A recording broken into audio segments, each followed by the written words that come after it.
Shalom. Shalom Bapak Ibu Saudara sekalian. Orang semangat. Shalom. Apa kabarnya? Luar biasa. Puji Tuhan. Seberapa kita yang ada dan dimanapun sekarang kita berada, mari kita tundukkan kepala sejenak untuk mulai ibadah kita pada pagi hari ini. Syukur kami ucapkan kepada Tuhan atas segala berkat anugerah-Mu Tuhan bagi kami semua ya Bapak, atas perlindungan-Mu, atas penyertaan-Mu Tuhan setiap hari bagi kami, sehingga Tuhan kami masih ada Tuhan hari ini, Tuhan detik ini Tuhan, itu semua karena berkat anugerah-Mu saja Bapak kepada kami. Jika sebentar ya Bapak, kami akan mulai ibadah kami ya Bapak, kiranya Bapak yang baik Kau sertai ibadah kami ini Tuhan, dari awal pertengahan hingga akhirnya ya Bapak. Ubahkan kami ya Bapak, kuatkan kami ya Bapak, teguhkan kami ya Bapak, hiburkan kami ketika kami susah ya Bapak, supaya ketika kami pulang nanti ya Bapak, kami mendapat berkat yang berlimpah daripada-Mu saja. Hanya di dalam-Mu Tuhan kami sudah berdoa dan mengucap syukur. Haleluya. Amin.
persembahan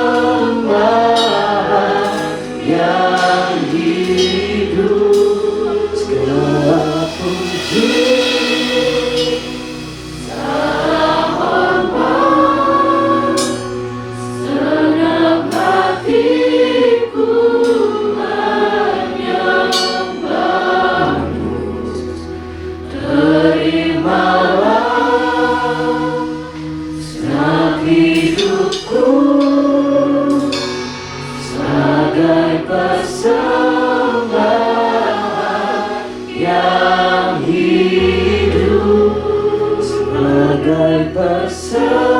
persembahan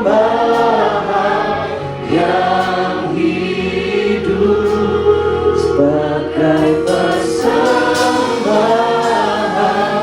yang hidup. Berikan kemuliaan untuk Tuhan kita.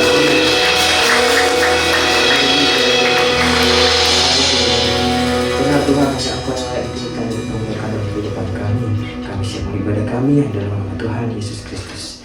Amin. Masih ada semangat saudara sekalian? Ada semangat saudara sekalian? Beri salam kanan kirinya. Katakan selamat hari Minggu, selamat beribadah. Mari kita memuji Tuhan. Karena hanya Yesuslah satu alasan dalam kehidupan kita.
terbaik, selagi juga kita mempersiapkan tanah hati kita yang terbaik untuk menerima taburan benih firman Tuhan pada pagi hari ini. Mari kita tundukkan kepala kita sejenak, kita berdoa. Bapa yang baik, terima kasih ya Bapa. Kami sudah memuji dan memuliakan nama-Mu ya Bapa. Kiranya Engkau bisa senangkan Tuhan melalui pujian dan penyembahan kami ya Bapa. Tiba saatnya kami akan berikan persembahan kami. Kiranya Engkau layakkan Tuhan, kuduskan Engkau sucikan ya Bapa, supaya bisa menjadi penyokong Tuhan untuk pelayanan di tempat ini. Berkatilah jemaat-jemaat Tuhan yang sudah memberi maupun yang belum ya Bapa. Kiranya kasih-Mu dan berkat-Mu Tuhan selalu menyertai mereka Tuhan. Kami juga mempersiapkan hati kami yang terbaik Tuhan untuk menerima taburan benih firman pada pagi hari ini.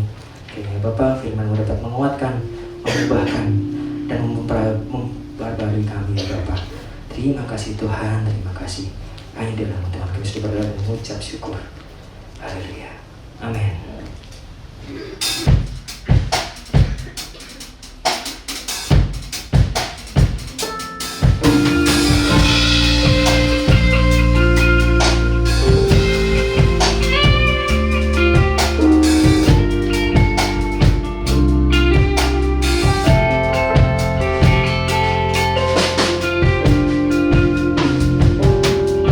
Satu sendiri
Kristus. Pada pagi hari ini seberapa umat-Mu yang sudah berhimpun di ibadah kedua minggu ini ya Tuhan. Sebagai rasa syukur kami atas penyertaan Tuhan, perlindungan, segala berkat dan pemeliharaan Tuhan dalam hidup kami. Sepanjang hari-hari yang kami sudah lewati, tanpa Engkau ya Tuhan, kami tidak dapat berbuat apa-apa. Itu sebabnya pagi ini kami rindu bersekutu dengan Tuhan. Kami juga rindu mendengarkan akan firman-Mu. Urapilah kami semua, kuduskan hati kami. Tolong dan berkati kami semua umat-Mu Tuhan di masa-masa yang sulit ini. Tuhan tidak biarkan dan tinggalkan kami. Kami akan duduk diam mendengarkan firman-Mu di dalam nama Tuhan Yesus Kristus. Amin. Amin. Silakan duduk Bapak Ibu Saudara. Firman Tuhan yang saya mau sampaikan pada saat ini yaitu tentang kuasa doa, the power of prayer. Tidak ada seorang Kristen yang dapat mengalami pertumbuhan dan mengalami kuasa Tuhan tanpa doa dalam hidupnya. Mari kita membaca dari kitab Yakobus pasal 5 ayat 16 mengatakan demikian, karena itu hendaklah kamu saling mengaku dosamu dan saling mendoakan supaya kamu sembuh. Dan orang yang benar bila dengan yakin didoakan, sangat besar kuasanya. Elia adalah manusia biasa, sama seperti kita, dan ia telah bersungguh-sungguh berdoa supaya hujan jangan turun, dan hujan pun tidak turun di bumi selama 3 tahun dan 6 bulan. Lalu ia berdoa pula, dan langit menurunkan hujan, dan bumi pun mengeluarkan buahnya. Saudara-saudara, ini adalah menyatakan kepada kita bahwa doa itu besar kuasanya. The power of prayer. Itu sebabnya perlu kita berdoa. Billy Graham mengatakan, tidak ada kesulitan apapun bagi orang yang baru percaya untuk berdoa. Tetapi ternyata doa itu tidak mudah, sekalipun orang sudah lama mengiring Tuhan. Dikatakan di dalam firman Tuhan, Roma pasal 3 ayat 23, karena semua orang telah berbuat dosa dan telah kehilangan kemuliaan Allah, dan oleh kasih karunia telah dibenarkan dengan cuma-cuma karena penebusan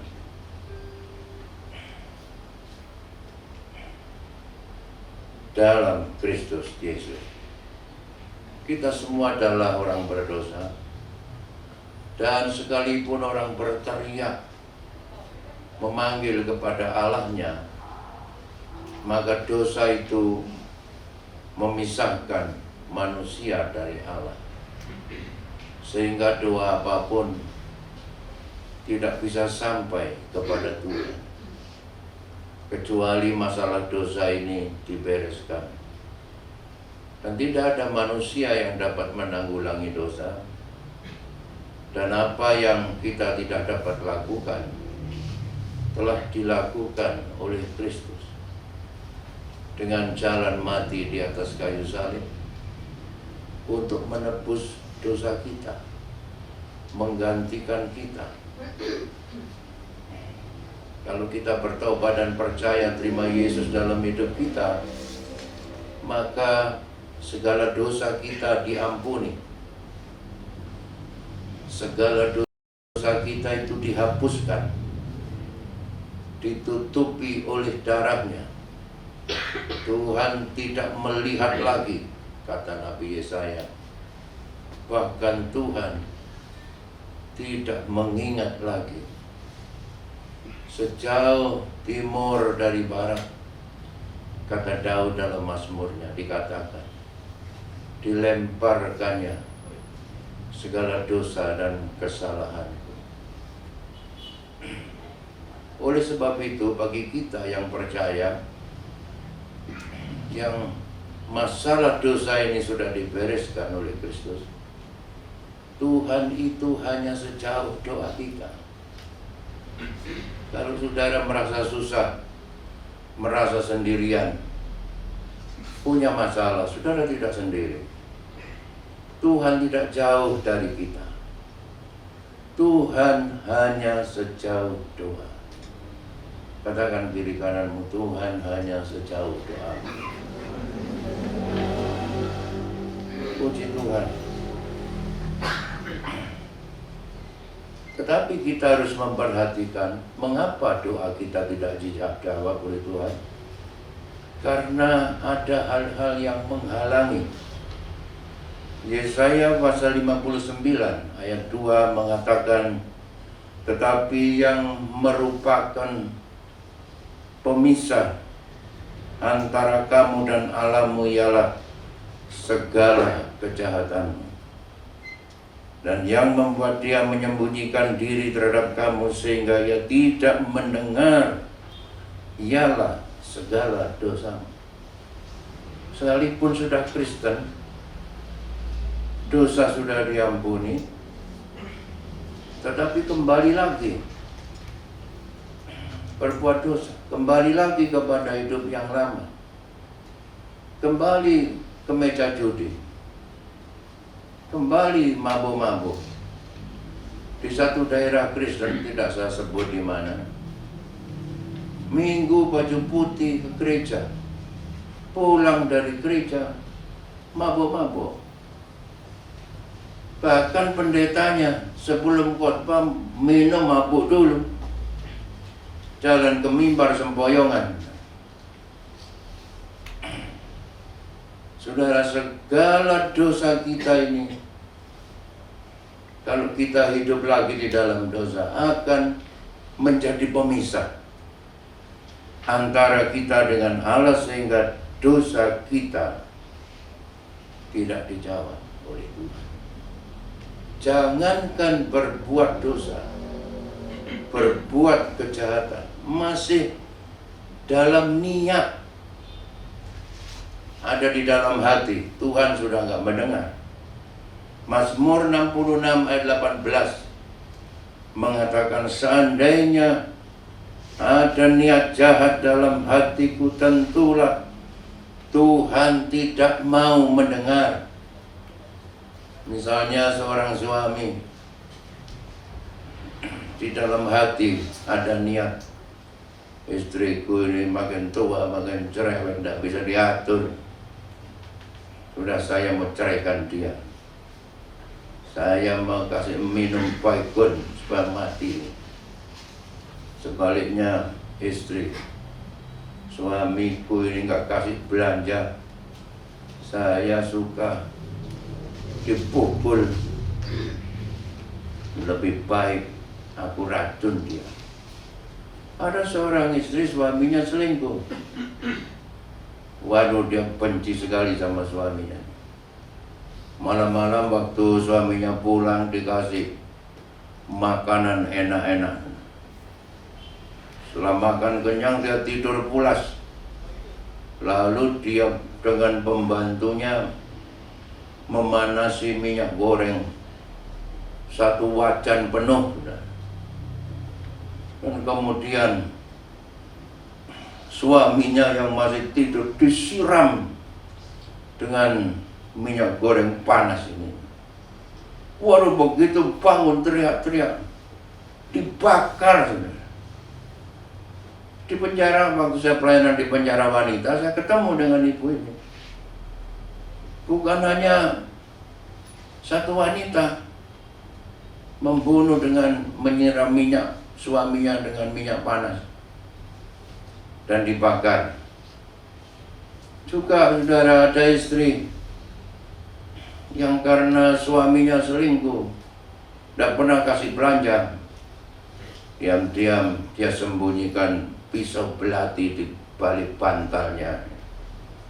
Waktu suaminya tidur lelap, digorok lehernya, saudara. Hati-hati suami-suami ya, nanti malam kalau mau tidur dilihat di bawah bantal istrimu itu ada apa gitu. Itu saudara, masih ada niat dalam hati. Juga hubungan suami istri itu menentukan doa kita dijawab oleh Tuhan apa enggak. 1 Petrus 3 ayat 7 mengatakan, demikian juga hai suami-suami, hiduplah bijaksana dengan istrimu sebagai kaum yang lebih lemah. Hormatilah mereka sebagai teman pewaris dari kasih karunia, yaitu kehidupan, supaya doamu jangan terhalang. Jadi kalau suami tidak bijaksana, semena-mena, saudara, maka hubungan suami istri ini tidak harmonis, selalu bertengkar tiap hari, bahkan diakhiri dengan baku pukul. Ya, makanya wanita-wanita di barat itu kalau mau kawin itu latihan karate dulu, latihan bela diri. Bukan cuman suami yang bisa bersilat bela diri, istri.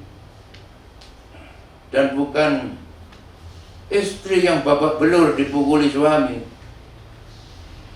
Banyak suami yang babak belur karena juga dipukul sama istri. Bagaimana doanya bisa dijawab? Oleh sebab itu, suami-suami dan istri-istri, bapak-bapak, ibu-ibu, jagalah keharmonisan rumah tangga. Firman Tuhan berkata, bila di muka bumi ada 2 orang sepakat, sehati,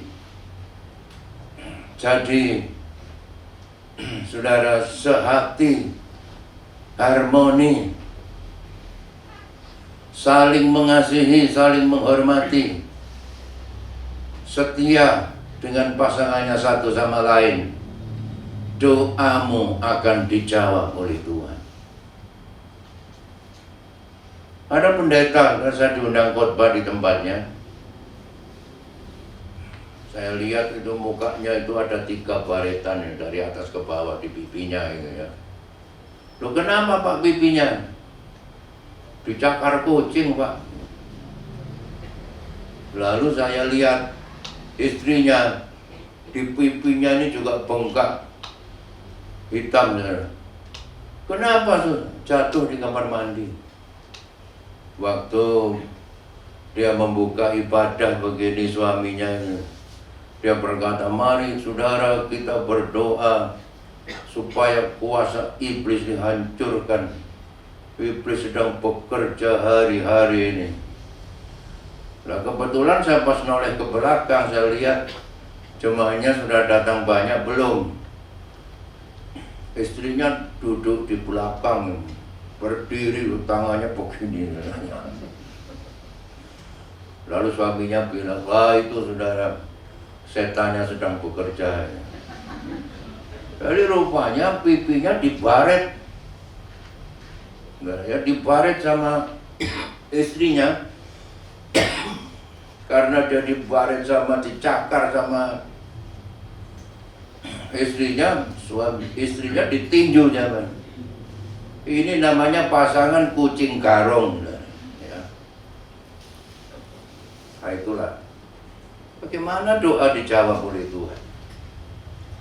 Tapi kalau suami istri hidup rukun, saudara ya, biar makan sederhana, sambal terasi, penyet tempe, tapi saling rukun, saling mengasihi. Tuhan ada di tengah-tengahnya. Bahkan Tuhan menjawab doanya. Di dalam Matius 6 ayat 12 dikatakan, dan ampunilah kami akan kesalahan kami seperti juga kami juga mengampuni orang yang bersalah kepada kami. Jadi kita nggak bisa berdoa kalau kita nggak mohon pengampunan kepada Tuhan. Tetapi mohon pengampunan kepada Tuhan saja tidak cukup. Kita harus juga bisa mengampuni orang lain yang bersalah kepada kami. Mohon ampun kepada Tuhan itu hubungan vertikal. Mengampuni orang lain itu hubungan horizontal. Vertikal, horizontal itu membentuk tanda salib. Memang kita harus ada pengorbanan untuk melepaskan suatu pengampunan. Kalau dalam hati kita benci, kita marah, kita tidak bisa mengampuni orang lain, Tuhan juga tidak akan mengampuni kepada kita. Seperti dikatakan Matius 6 ayat 14. Karena jikalau kamu mengampuni kesalahan orang, Bapamu yang di sorga akan mengampuni kamu juga. Tetapi jikalau kamu tidak mengampuni orang, Bapamu juga tidak akan mengampuni kesalahanmu. Jadi saya rasa jelas ini. Suatu ketika ada seorang wanita dibawa ke kebaktian ibadah akbar KKR-nya pendeta besar Morris Cerullo. Selesai khotbah, maka diundanglah orang-orang yang sakit, didoakan dan banyak yang sembuh. Tapi ada satu wanita yang duduk di kursi roda, sudah didoakan, tidak sembuh. Didoakan lagi hamba-hamba Tuhan, tidak sembuh. Lalu pendeta Morris Cerullo ini yang diurapi oleh Tuhan berkata, kamu tidak dapat sembuh karena hatimu pahit, kamu benci sama mamamu. Lalu wanita ini menangis, benar Pak Pendeta, sudah lama saya sangat benci sama mama saya. Sebelum kamu mengampuni mamamu, Tuhan tidak akan sembuhkan kamu. Lalu dia menangis. Dia datang sama mamanya, dia sujud di kakinya mamanya, mencium kaki mamanya dengan menangis. Dia sendiri minta ampun dan dia mengampuni mamanya. Setelah itu didoakan, langsung dia berdiri melompat dan sembuh. Itu sebabnya sudah di antara kita jemaat, jangan ada yang saling mendendam, jangan ada yang saling membenci.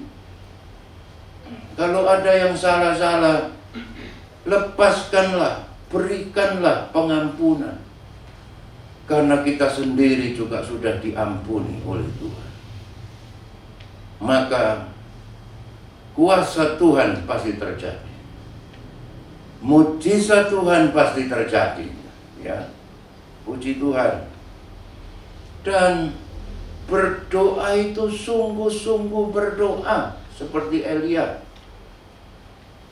Berdoa dengan sungguh-sungguh, berdoa dengan jelas. Dia bukan berdoa, Tuhan biarlah kehendak-Mu yang jadi, tapi dia berdoa dengan jelas supaya hujan tidak turun. Berdoa dengan jelas supaya hujan turun. Jadi kalau saudara berdoa, apa yang saudara minta, apa yang saudara doakan, katakan kepada Tuhan dengan jelas. Kalau saudara menikah, ya, berdoa, Tuhan saya mau menikah. Katakan dengan jelas, saya mau menikah dengan perempuan. Kalau saudara menikah, bisa dengan menikah dengan kambing nanti. Kalau saudara mau menikah dengan wanita, katakan dengan jelas, Tuhan, aku mau yang rambutnya membak bakung, yang kulitnya putih, yang hidungnya mancung, yang dagunya seperti lebah menggantung, yang jari-jarinya mucuri, ya, yang kakinya besar seperti pring betung. Tuhan berikan kepadaku bagian atas keibuan, bagian bawah kesebelasan.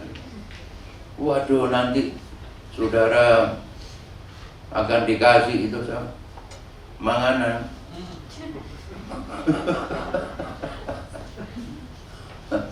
Katakan dengan jelas dan dengan sungguh-sungguh. Kalau saudara pacaran nggak sungguh-sungguh, nggak jadi. Kalau saudara kuliah nggak sungguh-sungguh, ya nggak jadi, nggak lulus. Kalau saudara antri dokter, waduh, antriannya 50. Saudara masih pasiennya masih nomor 5, saudara masih tunggu 45, lalu saudara pulang, ya saudara nggak jadi ke dokter. Saya saudara kalau cek jantung itu, antri ke dokter jantung itu kuotanya 100 sekarang. Sebelumnya itu sampai 150. Makanya saya daftar pagi-pagi. Ya paling dapat nomor 10. Dan banyak yang pulang. Waduh, dia suwe Pak, meneng. Begitu. Kalau saudara antri ATM itu mengular panjang, saudara nggak sabar. Ya saudara pulang nggak bawa duit. Tapi kalau sungguh-sungguh, saudara ada seorang anak Tuhan, dia bangkrut dari usahanya, nggak punya uang, nggak punya modal, hutangnya banyak, tidak ada orang lain yang tolong, dan dia tidak bisa lakukan apa-apa lagi. Kemudian dia ingat bahwa dia punya Tuhan. Tuhan hanya sejauh doa. Kalau dia berdoa semalam-malam, berdoa, capek duduk, dia berdoa sambil berdiri. Dan Tuhan jawab doa yang sungguh-sungguh. Yesus memberi contoh doa yang sungguh-sungguh di Taman Getsemani. Lalu ada orang Belanda yang memperhatikan sama dia, lalu bertanya, kamu susah ya? Iya Pak, Bapak kok tahu ya? Aku lihat dari wajahmu dari tadi. Kamu orang agama apa? Kristen Pak. Oh ya. Kamu perlu apa? Saya perlu modal, tapi ambil kredit di bank nggak bisa. Utang saya udah banyak. Ya sudah, Tuhan pakai orang Belanda ini memberi modal. Loh, bukan saudara, bukan siapa loh. Baru tahu, baru kenal. Kalau bukan Tuhan yang menggerakkan. Itu saudara. Lalu dengan modal itu dia bekerja. akhirnya mempunyai satu perusahaan yang cukup besar dan dia menjadi kaya. Saya dulu ketika pembangunan gereja ini dananya habis dari mana? Saya hanya berdoa, ya Tuhan,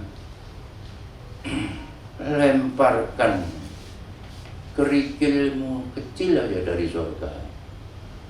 Kerikil dari surga itu kan emas berlian, ya. Enggak besar-besar Tuhan, 1 kintal saja. Payung kencangnya berdoa. Saudara saya itu melayani youth camp. Tiba-tiba ada yang memanggil saya, Mas Adi, tolong datang di kantor itu, dari orang dari desa nunggu sampean. Terus siapa ini? Tahu-tahu bapak saya, orang desa itu Kalungan Sarung. Loh Pak, sampean tanggeri gila apa? Waktu belum ada handphone lah ya. Iki lho kan belum duit ah. Kalau dia keluarkan dari dalam sarungnya itu 1 bungkusan uang dibungkus koran 5.000-an, 30 juta lho. Iki lho tanahmu, tanduri tebu, panen bagianmu ini loh. Biasanya ayah saya itu medit, saudara ya, gak pernah kasih duit sama anaknya. Nggak tahu kok dia kasih uang, karena saya berdoa. Biar orang tua kalau nggak digerakkan Tuhan ya nggak metu duit. Saudara nggak punya duit pada saat itu, berdoa, ya berdoa. Nanti Tuhan buka jalan. Ada seorang wanita nggak punya uang, susah. Mau nangis di rumah, ada keluarga, mau nangis di gereja, ada jemaat, malu. Mau nangis di mana ini? Mau berdoa di mana ini? Kemudian dia lewat rumah duka. Wes nggak pikir panjang, dia masuk di situ, glosor, bersimpuh di depan peti mati, dia berdoa menangis sejadi-jadinya. Tuhan tolong. Nah, di situ ada almarhum ini punya 2 istri. Istri tua sama istri muda itu berkata, Dek, coba lihat suami kita ini bajingan. Selain kita berdua, rupanya dia masih punya simpanan lain. Lah bagaimana ini? Hartanya banyak, rumah punya kamu dan perusahaan, uang di bank milik aku dengan segala perhiasan. Tapi ini masih ada deposito 10 miliar ini buat apa? Ya sudah, kita kasih dia aja. Ya jangan minta rumah, minta perusahaan. Lalu didekati. Ngapain kamu nangis? Padahal dia berdoa, ya. Ya sudah, jangan nangis. Suami kita sudah mati. Ini bagianmu 10 miliar. Kamu mau apa enggak? Mau apa enggak? Mau. Ya maka dia dapat cek 10 miliar. Kalau saudara ada yang nggak punya duit, saudara susah, nanti datang ke gotong royong sana ya, mati di, apa itu? Doa di depan peti mati gitu ya. Uang gendeng gitu. Haleluya. Nggak ada yang mustahil bagi Tuhan. Saudara, satu ketika dulu di sini ada jemaat, utangnya banyak, mau bayar cicilan, uangnya habis di ATM. Dia lihat tinggal sedikit. Waduh, gimana ini? Kalau dia berdoa, Tuhan, hanya Engkau yang bisa tolong. Dia semalam-malaman berdoa dengan istrinya. Pagi-pagi dia lihat ATM-nya lagi. Kaget dia. Ternyata di ATM-nya itu jumlah saldonya jadi besar. Nggak tahu kiriman dari mana itu. Lebih dari cukup untuk bayar utangnya. Di Sulawesi Tengah sana itu ada seorang bapak susah, menderita panen gagal. Uangnya di ATM tinggal 1,7 juta, 1.700.000. Untuk beli pupuk nggak bisa. Lalu dia berdoa, ini anak Tuhan ini. Kan keluarganya, anak-anaknya semua berdoa, besoknya berdoa, nggak terjadi apa, berdoa lagi. Lalu sesudah sekian banyak kali berdoa, anaknya disuruh lihat duitnya di ATM itu seberapa aja ambil. Saudara, untuk makan sehari-hari. Betapa kagetnya anaknya itu begitu melihat jumlah uang di rekening Bank Mandiri di ATM itu, nggak tahu uang dari mana, besarnya nggak tanggung-tanggung 17 triliun. Langsung geblak ya. Untung nggak mati. Nanti kalau saudara tidak punya duitnya, selesai ibadah ini lihat ATM-mu ya. Siapa tahu ada 17 triliun. Jangan lupa perpuluhannya. Jadi doa yang sungguh-sungguh. Haleluya. 1 Tesalonika 5:17 ini ayat yang pendek, 2 kata saja. Paulus berkata, tetaplah berdoa. Kata tetaplah dari adiolektos,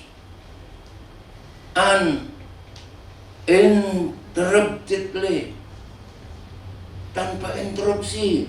Biasanya kalau ada rapat ya, ini pemimpin ketua DPR ngomong macam-macam, orang mari interupsi ya, tanpa interupsi, without ceasing, tidak putus-putus. Maka itu doa itu dikatakan, doa merupakan, satu Sundar Singh berkata, nafas dari orang percaya. Saya cari-cari ayatnya, di mana doa itu nafasnya orang percaya? Nggak ada. Kenapa disebut nafas? Karena orang bernapas itu nggak berhenti-berhenti. Nggak bisa orang bernapas sekali sedot udara untuk 1 tahun. Untuk 1 bulan nggak bisa. Nafas itu terus menerus. Biar pakai masker juga terus bernapas. Begitu juga doa, terus menerus. Ada 3 cara mengalami kuasa Allah sebagai jawaban doa. Pertama, berdoa. Yang kedua, berdoa. Dan yang ketiga adalah berdoa. Billy Graham mengatakan begitu. Jadi kalau saudara sekali berdoa belum ada jawaban, berdoa lagi. Belum ada jawaban, berdoa lagi. Terus berdoa. Hudson Taylor, penginjil dari Amerika di Cina, dia berdoa supaya ada jiwa-jiwa yang diselamatkan. Dia baru datang ke Cina. 3 tahun baru ada 1 jiwa. Dia berdoa untuk keluarganya supaya diselamatkan yang belum terima Yesus. 13 tahun baru ayah dan ibunya berdoa. Dia berdoa untuk sahabatnya selama 35 tahun sesudah mati, baru sahabatnya itu terima Yesus. Doakan anak-anakmu. Anak-anak berdoa orang tuamu.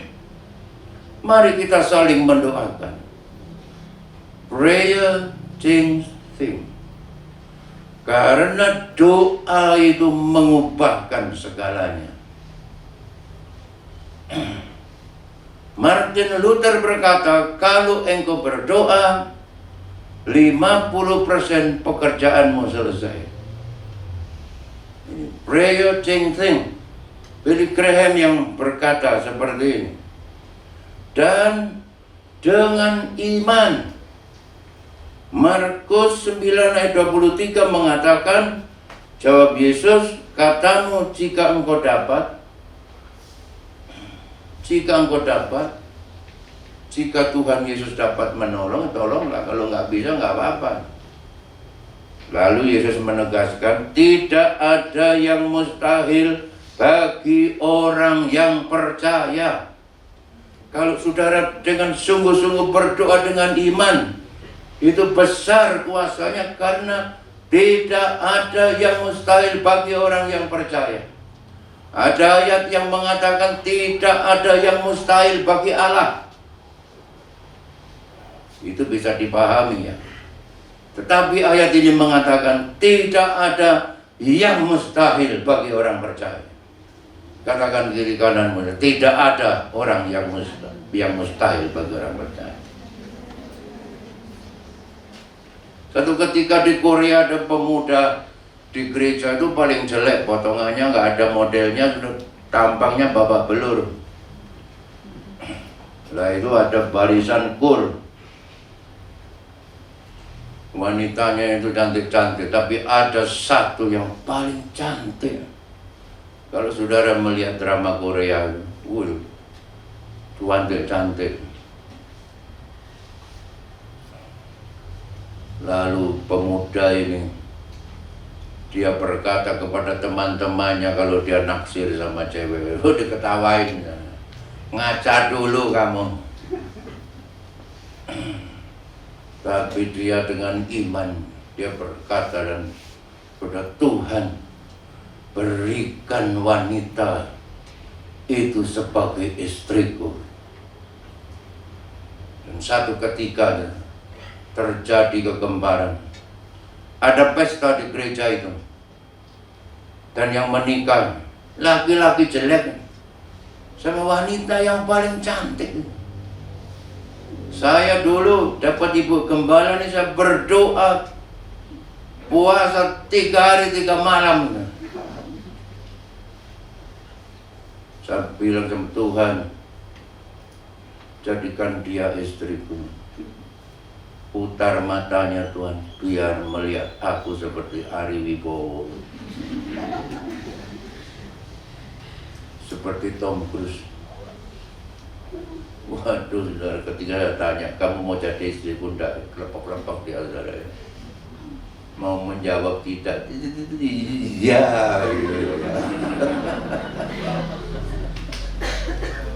Jadi kalau saudara ini cowok-cowok naksir cewek itu, berdoa dulu. Ya, di Suwaru sana ada pemuda naksir anak pendetanya. Anak pendetanya ini cantik. Waduh, saudara, dia diketawain sama teman-temannya yang lain. Oh, dia berdoa, oh Tuhan, biar dia menolak saya. Mamamu melarangku, papamu juga menolakku. Biar dunia menghalangi, aku tidak takut. Itu ada nyanyinya kan? Dia berdoa. Satu ketika dia dipanggil sama Pak Gembala. Sini. Ada apa Om? Kamu mau jadi menantuku? Oh, mau. Ini dialami oleh teman saya di Kupang. Dia pengerja, rambutnya botak, gundul. Tapi dia rajin bekerja. Tapi dia naksir anaknya gembalanya. Waktu dia ngepel, dipanggil sama gembalanya. David, sini. Ya Om, apa? Kamu mau jadi menantunya Om? Oh, mau Om. Terserah Om aja. Hari Minggu Bapak Gembala ini mengumumkan, saudara, minggu depan akan ada pemberkatan nikah. Pengantin pria saudara David, pengantin wanitanya anak saya. Wah, pakai semuanya. Karena mengerja ini berdoa. Ade ini ya diam-diam berdoa. Begitu dia datang di sini, dia lihat salah satu pengerja yang cewek itu yang sekarang sedang sekolah Alkitab itu, satu hati dia itu. Makanya suruh ngantar siapa-siapa, males dia. Suruh ngantar ibu gembala, ya kira aja om. Tapi kalau suruh ngantar pengerja itu, ya suruh antar si anu ya. Kira belum jawab, adik lo saya aja yang ngantar om. Kampret kamu. Dengan iman, punya iman, nggak ada yang mustahil bagi orang yang percaya. Contohnya Paulus dan Silas. Kisah pasal 16 ayat 25 mengatakan, tetapi kira-kira tengah malam Paulus dan Silas berdoa dan menyanyikan puji-pujian kepada Allah, dan orang-orang lain hukuman lain mendengarkan mereka. Akan tetapi terjadilah gempa bumi yang hebat. Gempa bumi kalau dikatakan hebat itu minimal 9 skala Richter. Sampai terjadi tsunami. Sehingga sendi-sendi penjara itu goyah. Dan seketika itu juga terbukalah semua pintu. Dan terlepaslah belenggu mereka. Mungkin sekarang saudara dibelenggu dengan masalah. Seperti di penjara dengan penyakit gak sembuh-sembuh. Dulu saya ini sakit asma mulai kecil. Ya, tapi saya selalu berdoa. Saya iman dengan iman. Setiap pagi kalau saya mandi, sudah di toilet itu saya pegang dada saya, sembuh. Saya sembuh dalam nama Yesus. Tidak ada yang mustahil. Belenggu asma ini terlepas dari saya. Nggak tahu kapan itu. Tahu-tahunya saya sudah tidak sesak lagi. Ya, kata dokter itu kan asma nggak bisa sembuh, hanya bisa diobati. Tapi bagi Tuhan tidak ada yang mustahil. Ya, haleluya. Itu sebabnya berdoalah. Firman Tuhan pada pagi hari ini, berdoa dengan apa? Menghilangkan segala halangan doa, dosa dan kesalahan. Jangan benci. Jaga hubungan suami istri dengan harmoni, saling mencintai. Lalu berdoa dengan iman, dengan sungguh-sungguh. Haleluya. Dan bagi Tuhan tidak ada yang mustahil. Tuhan tidak jauh dari kita. Saya berdoa sekiranya saudara mengalami kuasa doa di hari-hari. Sesuatu yang mustahil nggak bisa diubahkan. Pray a change thing bisa dihadapi, diubahkan oleh doa. Di negara Ethiopia, di bawah diktator Idi Amin, orang Kristen ditindas. Mereka tidak bisa apa-apa selain berdoa. Berdoa dan berdoa. Suatu ketika terjadi gempa bumi, Idi Amin guling. Dan ketika diadakan pemilu, terpilih seorang presiden Kristen. Begitu presidennya Kristen, waduh, semua pejabat, hampir seluruh penduduk negeri itu di Uganda sana terima Yesus sebagai juru selamat. Karena doa bisa mengubahkan segalanya.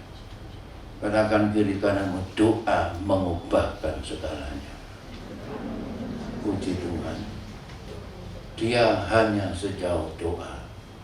Katakan lagi kiri kananmu, dia hanya sejauh doa. Mari kita berdiri bersama-sama. Mari kita naikkan pujian Dia hanya sejauh doa.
biarlah kami mengalami kuasa doa. Engkau berkuasa menjawab setiap doa-doa kami. Biarlah kami berdoa dengan sungguh-sungguh, dengan iman. Haleluya, tidak ada yang mustahil bagi siapa yang percaya kepadamu, Tuhan. Tolonglah umat-Mu, Tuhan, yang sakit sembuhkan, yang susah dihiburkan. Oh Tuhan, yang perlu pertolongan, tolong mereka, Tuhan. Masalah ekonomi, rumah tangga, pekerjaan, tolong umat, berkati umat-Mu, Tuhan. Kau hanya sejauh doa kami. Terima kasih Bapa, dalam nama Yesus. Haleluya, amin. Silakan duduk, saudara. Mari kita akan memberikan persembahan. Saudara-saudara nanti yang mau membeli jajanan dari seksi dana bisa membeli di luar sambil saudara pulang untuk keperluan Paskah kita. Sementara itu Paskah diadakan hari Jumat tanggal 2 April sebanyak 5 kali, dimulai jam 7, 9, 11, 5 sore, dan 7 malam, disertai dengan perjamuan suci, perjamuan Tuhan. baptisan air diadakan pada hari Jumat 2 April itu sesudah ibadah yang ketiga. Setiap pelayan dan anggota komisi yang belum dibaptis dan juga jemaat yang rindu untuk dibaptis bisa mendaftar kepada Saudara Pendeta Dr. Roy Koare. Dan jangan lupa pengumpulan telur ayam mentah untuk Paskah, saudara, ditunggu sampai tanggal 1 April. Karena tanggal 2 Aprilnya itu sudah ibadah, sudah dibagikan ya. Dari saudara, dari jemaat, kembali untuk saudara sekalian. Tuhan memberkati. Mari kita memberikan korban persembahan syukur saat ini untuk Paskah. Mari saudara cari amplopnya. Sudah terima amplopnya? Terselip di mana tadi? Puji Tuhan, halo. Ya, saudara isi. Ini mungkin yang terakhir, saudara ya. Haleluya. Untuk keperluan Paskah kita. Musik, angkat pujian.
Mari sebelum kita berpisah, kita bersalaman, muka belakang, kiri kanan.